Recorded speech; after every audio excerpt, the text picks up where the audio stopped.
चलो रिसर्च की बात करते हैं। अब रिसर्च की बात करें तो दुनियादारी से हमारा जो सलूक है वो 10वें घर से पता लगता है। कर्म क्षेत्र तो हमारा है ही। अब हमारा कैसे लोगों से वास्ता पड़ेगा, किन किन लोगों से मुलाकात होगी, वो हमारे प्रति सलूक क्या रखेंगे या हम उनके प्रति एटीट्यूड क्या रखेंगे। बड़ा अच्छा वर्ड आज का चलता है जी, आपके अंदर तो एटीट्यूड है जी। आप तो अपना अहम रखते हो जी। बंदा ऐसा है जी, बंदा ईगो वाला है जी। वो सारा 10वें घर से पता लगेगा। अब ईगो क्यों है? 10वां घर है, कोई आदमी आ रहा है 15 लाख की कार में, VIP साथ में ब्रीफ केस है, AC ऑफिस है उसका, 2-3 लड़कियां नीचे रखी हैं, वो कार से उतरेगा तो थोड़ी ईगो तो रखेगा ही, एटीट्यूड रखेगा ना। बस वही बात है। तो यही वो 10वें घर से ही पता लगेगा कि ये बंदा कितना ईगोइस्ट है या कितना इसके अंदर अहम है। ऐसे 90% लोग तो आपको ईगोइस्ट ही मिलेंगे। 10% होते हैं जो इतना कुछ होने के बाद भी मिटे हुए रहते हैं, उनके अंदर कोई 10% भी मैं ज़्यादा बोल ऐसे एक्सेप्शन ही मतलब आपको मिलेंगे जिसके अंदर बहुत कुछ ज्ञान हो लेकिन वो ईगो नहीं रखता। ऐसे आपको ज्ञान भी हो, वो धन भी हो, ज्ञान भी हो, लेकिन वो ईगोइस्ट ना हो। ऐसा व्यक्ति तो आपको कोई बिरला को मिलेगा, कोई गुरु उच्च का पड़ा हो या कोई और कोई स्टार्स के फेवरेबल हो तब होता है, अदरवाइज नहीं हो सकता है। अब मकान के अंदर के हिस्से की बात करते हैं तो मकान में जो लोहा लगाया, लकड़ी, ईंट, पत्थर, मलबे, ये सारे के सारे 10वें घर से देखे जाते हैं। शरीर की ताकत से मैं बात करूं तो 10वां घर हमारी सेहत से संबंध रखता है, लेकिन बीमारियों में काली खांसी का इस घर से विशेष संबंध है। काली खांसी, काली मीन्स ब्लैक मीन्स शनि, खांसी मीन्स चंद्रमा या लंग्स। तो शनि खराब करेगा चंद्रमा को, बट नेचुरल, क्योंकि चौथा घर भी सामने है ना, इसलिए। अंकल जी ਤੁਸੀਂ ਘਰ ਦਾ ਦੱਸਿਆ ਪਿੱਛੇ ਲੋਹਾ ਜਾਂ ਲੱਕੜੀ सारा कुछ 10वें घर तो देखा जाएगा। मकान तो वैसे चतुर्थ है ना जी? नहीं, मकान के हिस्सों में घर जो मकान के अंदर लोहा लकड़ी लगा है वो जो मटेरियल, बिल्डिंग मटेरियल, ठीक है क्या क्या मटेरियल लगा है। एक आदमी तो इटली से मंगा के टाइलें लगा रहा है भाई, और एक आदमी मेरी तरह ये सिर्फ सीमेंट का फर्श करा रहा है। ये 10वें घर से, ये 10वें घर की बात। घर सारा टोटली घर चतुर्थ भाव, उसमें जो चीजें लगी, मटेरियल क्या लगा हुआ है, डिपेंड तो इस पे करता है ना। घर कई तरह का होता है बेचारा, बिल्कुल। बाथरूम में एक सिंपल फिटिंग लगा रहा है सोना की, एक जगुआर की फिटिंग लगा रहा है, उसका 10वां घर बहुत सही है, तो वो जगुआर भी ला रहा है। हाँ, इसका आप 10वां घर देखोगे, इसमें क्या मटेरियल इसके घर में हो सकता है, आप कुंडली से आइडिया लगा लोगे कि इस बंदे के 10वें घर में। ये उन्होंने इसलिए जोड़ा है क्योंकि 10वां व्यापार का घर है, इसका मतलब उसका व्यापार ग्रह अच्छा बैठा, व्यापार बहुत अच्छा है। तो सामने घर है, चौथा घर भी तो सामने है ना। इधर माल ज्यादा है 10वें घर में, कर्म, तो सामने उसका अपना घर है, तो उधर मटेरियल तो उसको झलकेगा ना वो अपने। ठीक है, चक्कर तो ये है ना। अब बात करें कि काली खांसी की बात हो रही, तो काली खांसी मैंने बता दिया, उसका बाइफरकेट कर दिया मैंने, काला शनि, खांसी, चंद्र। ठीक है जी। मिथुन से भी ले लेते हैं कई बार, गले में जैसे खराश है, ये मिथुन से है, ये बुध से है एक्चुअली बेसिकली। अब हमारी मानसिक अवस्था के क्षेत्र की बात करें तो स्वभाव में चालाकियाँ, होशियारी, दूसरे को धोखा देने की कला, ये सब के सब 10वें घर से पता लगते हैं। वही पॉलिटिशियंस वाली बात आ गई, मक्कारियाँ। इसके अलावा दुनिया में हमारी मंदी शोहरत किस हद तक हो गई है, और हमारी शोहरत पर कोई लांछन तो नहीं लगेगा, ये भी 10वें घर से ही देखेंगे। उम्र के हिस्से की बात करें तो यह हमारी आयु का आखिरी हिस्सा है। 25 तक तो 7वां घर था, ये 10वां घर लास्ट, केंद्र का लास्ट घर है। 1, 4, 7, 10, पहला 1 से 25, दूसरा 25 से 50, तीसरा 50 से 75, चौथा आखिरी। कहने का मतलब 4 हिस्सों में, मतलब 4 ही है। बिल्कुल है भी, आश्रम भी 4 ही है। बस एक तरह से आप 100 साल की उम्र नहीं है, तो अगर 80 है तो 20-20 में। बस अब ये वानप्रस्थ आ गया आपका, या सन्यास ले लो, ठीक है, सन्यास ही ले लो इसको, वानप्रस्थ भी नहीं आजकल।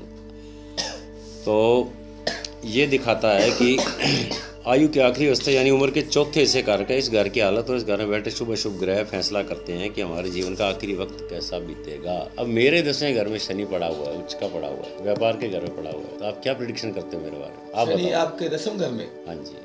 मकर राशि का हुआ? नहीं, शनि मेरा 7वें घर में, उच्च का। अच्छा, 10वें का स्वामी है। क्या प्रेडिक्शन करते हैं आप? कुछ लगता है बुढ़ापे में आप? बुढ़ापे में तो ये नवाश में कहाँ है? नवाश की बात छोड़ो। नहीं, फिर वीक ना हो गया वो शनि ना, मैं तो इसलिए नहीं, वीक नहीं है। वीक नहीं है? वीक नहीं। अच्छा, गुरु देख रहा चतुर्थ अपने सप्तम दृष्टि से। शनि अच्छी पोजीशन में 19 अंश का है, गुरु उच्च का 5 अंश पे बहुत बढ़िया है, पर वो अपनी सप्तम दृष्टि से देख रहा है जी। ये कारण मैं नहीं जानता क्या होगा, खैर मेरी ओल्ड एज का एक बात कर रहा हूँ। नहीं, ठीक है जी, लेकिन वो व्यापार के घर में चूंकि 10वें घर का मालिक पड़ा है, शनि बुध साथ में पड़े हुए हैं, तो बुद्धि हो गया। हो सकता है कोई ऐसा व्यापार कोई चला देता है ये, तो जिससे जो है काम में बढ़ोतरी, ये भी हो सकता है। ठीक है जी। लेकिन इसको रिसर्च का पॉइंट है। गुरु देख रहे हैं तो थोड़ी बहुत गुरु तो देख ही रहे, गुरु शनि तो वो हो गया ना आपका, सीधी सी बात है भाई। गुरु शनि तो प्रवज्जा योग हो गया, तो संन्यास योग हो गया। ये बात निजी दृष्टि ਨਾਲ देख रहा है तो उससे करके थोड़ा ਤੁਹਾਨੂੰ एकांतवास ਜਾਂ अकेलापन ਜਾਂ ਇਸ ਤਰ੍ਹਾਂ ਥੋੜੀ ਪ੍ਰੋਬਲਮ ਹੈ ਨਾ ਜੀ। बिल्कुल हो सकता है भी मैलेफिक थोड़ा ਜਿਹਾ ਵਿੱਚ अंधेरा आ रहा है जी। अंधेरा तो आएगा यार। अपने काम व्यवसाय में हम कितनी जद्दोजहद कर सकते हैं, ये भी 10वें घर से पता लगता है। मैं अब जैसे 61 साल का होने वाला हूँ, 60.5 का हो गया। अभी भी मैं कल गाड़ी पे जा रहा था तो मेरे को एक सज्जन मिले, वो भी रिटायर हुए हैं अभी, तो नीचे ऑफिसर हैं वो। तो मैंने बोला जी सामान लेने जा रहा हूँ जयपुर के, किससे बस पे जाओगे? मैं कहा नहीं बस पे नहीं जाऊँगा, सब कार लेके जा रहा हूँ। यार इस उम्र में कार लेके जाओगे यार? अच्छा। तो मैंने कहा साहब उम्र का क्या रिलेशन है इससे?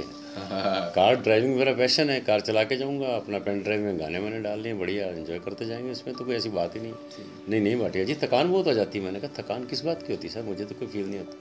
फिर कहता हो सकता है जी आपकी बॉडी में कुछ विशेष हो, हमें तो यहाँ टाउन तक आने में जो हमारे पसीने आ जाते हैं। ठीक है। तो मैंने कहा सर ये हो सकता है आपकी बॉडी का ये प्रभाव हो कांट से। तो लोगों को आश्चर्य होता है। ठीक है जी। कि मैं कल जैसे 1200 किलोमीटर ड्राइव करके आया तो कि आप गाड़ी लेके चले गए, आप ये कर रहे हो, चला गया 1200 बहुत होता है। लेकिन ऐसा कुछ नहीं है कि मेरे को फटीग हो या कुछ, नथिंग लाइक दैट। अपना एंजॉय किया मैंने, सफ़र को पूरा एंजॉय किया, कोई दिक्कत ही नहीं है। ये आई थिंक शनि की वजह से है, ये भी वाइटलिटी देता ही है, ऐसी बात नहीं है। ये मंगल आपका उच्च का है, वो आपको मंगल तो 10वें घर में उच्च का पड़ा ही है। हाँ, मतलब वो बिल्कुल मंगल तो गति है ही। गुरु भी उच्च का पड़ा है पब्लिक के घर। तो थकावट नहीं महसूस होता है जी। हाँ। स्फूर्ति और वो देता है जी, ताकत देता है शरीर। अब बात करते हैं दिशाओं के संबंध में। यहाँ पे कई कंट्राडिक्टरी पॉइंट हैं, इसको आगे क्लियर करते रहेंगे। लेकिन 10वां घर ये कह रहा है पश्चिम दिशा का कारक है। एक राइटर और हैं वो कह रहे हैं दक्षिण दिशा का कारक है। अब क्लॉकवाइज सूर्य की गति से देखें तो दक्षिण दिशा ही आएगी, और वास्तु के मुताबिक, काल पुरुष के मुताबिक देखें तो पश्चिम दिशा। हाँ वास्तु के हिसाब देखोगे तो पश्चिम दिशा। दोनों ठीक है वैसे, दोनों अपने अपने पॉइंट सही है। मैं कह रहा हूँ ना, हर राइटर का अपना तर्क है। हाँ। लेकिन इसमें कंफ्यूज नहीं होना। ठीक है बिल्कुल।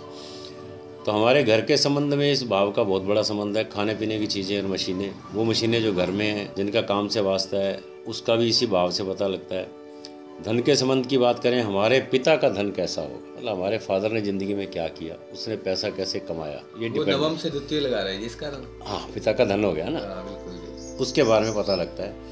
धन के अलावा पिता की जायदाद कितनी है वो भी इसी घर से पता लगता है। 10वां घर दुनिया में संबंधित हमारी काल्पनिक शक्ति का कारक भी है, लेकिन यह काल्पनिक शक्ति हमारे कार्यक क्षेत्र संबंधी समस्याओं के बारे में ज़्यादा रोशनी डालती है। जानवरों की अगर मैं बात करूँ तो इस घर का संबंध आ गया मगरमच्छ और सांप से।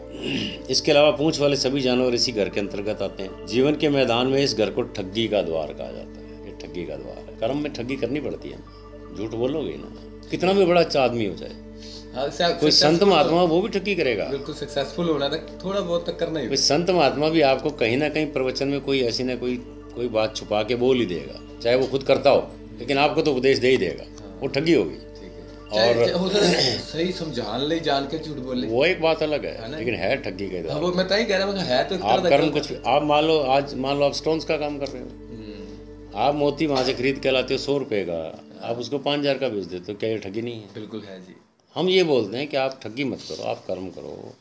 आप 100 रुपये के मोती को 150 में बेच लो, ज़्यादा करो चलो 200 में बेच लो, कितनी मार्जिन ले लोगे आप? बट बात समझ में नहीं आती है जल्दी से। देखते हैं कि एक ही बार जितना होता है वो तो करो यार, इसको तो सल्टाओ, आगे देखेंगे। प्रोफेशनल्स हो गए ना आजकल, वो ये चीज़ें सही नहीं है बेसिकली। आपने ग्रह ही खराब कर दिया। और इसी तरह ये लोग ऐसा करते हैं, पुखराज में भी ऐसा करते हैं। 5000 6000 में एक गरीब आदमी पुखराज पहन सकता है, अच्छा पुखराज, लेकिन उसको 15000 20000 से कम वो पुखराज इस शहर में नहीं मिलता, हनुमानगढ़ में नहीं मिलता। बाकी जयपुर की बात तो छोड़ो। और कोई नेता आ गया, कोई अभिनेता आ गया तो उसको तो लाखों में मिलेगा। सही बात है जी। सवाल ये है, और वो भी चीज वही की वही है। और लोकेशन वाइज पैसा बदल गया, चीज वही की वही है। और बड़े आदमी भी लेंगे जाके बड़ी दुकान से ही लेंगे, वही 5000 वाला जो चीज छोटे जोरी बाजार के अंदर छोटी सी दुकान पे वो चीज 10,000 में मिल जाएगी, वो अंदर नहीं घुसेगा, उसकी इज्जत के खिलाफ है। वो अपनी कार में उतरेगा, वो एसी शोरूम में जाएगा, वहाँ पे 2 मैडमें उसको ठंडा ला के देंगी, फिर वो बड़े आओ जी और साहब क्या हाल है, उसका बढ़िया सा हाल पूछेंगे, हाल पूछ के उसको फिर जो उन्होंने टिकाना है वो टिका देंगे। बस एक पानी का गिलास अंदर गया, ठंडा अंदर गया, कोल्ड ड्रिंक, आप उसके बाद बोलने लायक नहीं हो। सही बात। अब आपसे वो 50,000 ले, आप 40,000 ले, और आप बड़े खुश होकर पैसे दे के आओगे, हाथ मिला के आओगे, लो जी साढ़े तो रिलेशन है जी फलाने ज्वेलर्स नाल, अस उत्थों ही लेने, उतो लेने कम से कम चीज़ तो उन्हें सही देती है। अरे यार वो चीज़ आई कहाँ से, लाता कहाँ से वो वहीं गलियों कूचों से ही लाता जहाँ से आप नहीं लेने जाते। पर वो बुद्धि वाली बात है ना, इसीलिए ठगी का द्वार है। अपने को वैसे कभी है कोई पहचाना बस नग नू देख के पता ला लिए भी? वो एक चैप्टर अलग है, पहचान के तो बड़े तरीके हैं, वो तो चैप्टर बाकी तो एक्सपीरियंस पे आता है। क्योंकि इसमें यही लिखा है कि अपना धन कमाने के लिए, अपने कार्य क्षेत्र की उन्नति करने के लिए हम किस हद तक दूसरे धोखा कर सकते हैं, उसी मात्रा का ज्ञान इस घर से पता लगता है। इसके साथ ही हमारे भाग्य की सीमा, हमारी किस्मत का मैदान कितना लंबा चौड़ा है, कितना हमारा एरिया है, वर्किंग एरिया, वो भी इसी से ही देखा जाएगा, कितना फैलाव हम कर सकते हैं। दरख्तों में कांटे वाले दरख्त, कीकर, बबूल के पेड़, ये सब शनि के कारक है, मैंने आपको बताए थे। और यही कारण है कि 10वें घर का कारक शनि और कीकर आदि पेड़ इसके कारक हैं। मकान की किस्म के संबंध में यह घर हमारे पिता का अपना बनाया हुआ मकान 3 साल से ज़्यादा समय बने हुए घर का कारक है। इसके अलावा यदि किराए का मकान हो तो हम 20 साल से उस मकान में रह रहे हैं, तब भी वो मकान इसी घर के अंतर्गत आता है। अब हमारी बॉडी की बात करते हैं, जिस्म की बात करें तो हमारे घुटने और हमारे शरीर के पूरे अस्थि पंजर पर इसका प्रभाव है। जादू मंत्र दुनियावी क्षेत्र में हमारी अंदरूनी योग्यता क्या है, ये जादूगर होते हैं, काला इल्म वगैरह करते हैं ना, ये भी इसी घर से देखते हैं। पिछले जन्म से हम जो अपने कर्मों के अनुसार अपनी खुराक की मात्रा लेकर पैदा हुए हैं, वो भी इस घर से देखा जाता है। इस घर में शनि ग्रह फल का होता है और वह बुध व केतु राशि फल के होते हैं। अंकल पिता का मकान क्यों माना गया है? पिता का मकान तो पिता ने जो बनाया, पिता के संबंध में कोई भी रिपोर्ट हो, चाहे मकान हो, चाहे पैसा हो, चाहे उसकी जायदाद हो, उसके मीन्स क्या, वो सब इसी घर से पता लगता है। अच्छा, चतुर्थ अपना खुद का बनाया हुआ? हाँ, चतुर्थ अपना है। ठीक है जी। उसका 10वां देखोगे तो पिता कहा जाएगा। बस ठीक है, तो समझ गया। बस सीधी सी बात है, एक सेल्फ है, एक वो है। बस समझ गया जी। तो ये आपका 10वें घर का विवरण हो गया।